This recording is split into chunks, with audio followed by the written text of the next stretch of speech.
folks, Dan Cavallari, Dawn Patrol MTB, here with an episode of Let Me See That. Today, I've got Endura's MT500 MIPS mountain bike helmet. This is an interesting helmet because it is one of the only brands besides Smith that's using a Koroyd insert for impact protection, and I'll explain that in just a moment. Endura has long prided itself on its weather protection gear, its clothing that is really resistant to the elements, and helmets are fairly new to the US for Endura. So this will be an interesting one to check out. You can see there's lots of coverage, but with a mountain bike helmet, I mean, protection from the elements is not really what you're looking for. What you're looking for is lightweight, breathability, and protection. And it needs to look kind of cool, right? So this looks pretty cool. This has a lot of protection that we're going to talk about. Let's start with the overall structure. So inside the shell here is EPS foam, like you would see in any helmet. But within that is this Choroid material. And that Choroid material is a honeycomb structure. And what that does is in the event of an impact, it disperses the energy more efficiently before it hits your head. Now, this is meant to be basically collapsed in the event of a fall. Past executions of Koroyd had sections of Koroyd integrated into the gaps of the helmet. This is actually integrated more widely throughout to provide even more coverage. So there's a big block of Koroyd on either side of your head on the top here and also in the rear. Now that provides ample protection. However, Koroyd has had some issues with venting because it is a very directional system where these holes are pointed in specific directions. If there's not ample airflow, your head's going to get very hot.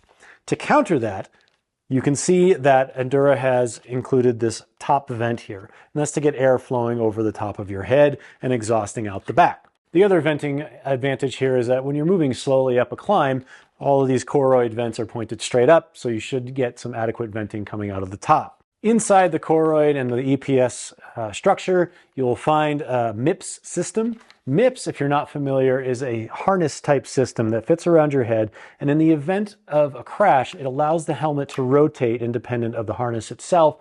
That helps mitigate some rotational forces. Those are the forces that do a lot of damage in the first milliseconds of a crash. So MIPS has been incorporated into most helmets these days. There are a lot of different executions. This one uses a plastic field, essentially. It goes around your head.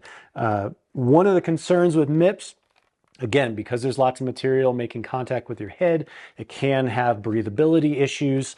And of course, in the past, I've had some helmets where it'll get caught on my hair and kind of yank out the hair. So I'm curious to see if Endura's execution mitigates any of those factors. Now, this is obviously a pretty aggressive mountain biking helmet. As you can see, the coverage extends very low over the back of the head. That's great news for enduro riders who are going at higher speeds and want that extra protection that goes around the ear and extends down low over your neck. Of course, that does mean more material, which translates into more weight and possibly even more heat being retained on the back of your head. I'm curious to see how this is going to feel on your typical trail ride where you're going to be climbing at slower speeds for longer periods of time. Other neat touches is the breakaway visor, which does accommodate your goggles as well. And there's this sticky material here out back to keep your goggle strap in place if you're the type of person who likes to ride with goggles. And there is a sunglass port here so that you have a place to put your sunglasses, which is often a problem with Koroyd helmets because it does block the vents. So that's kind of cool. I've talked a lot about the weight of this helmet. Let's find out how much it actually weighs. Handy dandy Feedback Sports scale.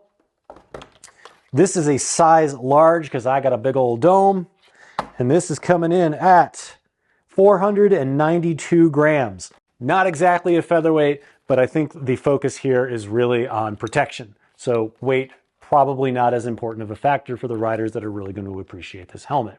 If you got to get that sick footy, don't worry. It comes with a GoPro mount that attaches right to the top of the helmet, and there's a nice little 3M pad to keep it stuck there, so you got your filming options covered.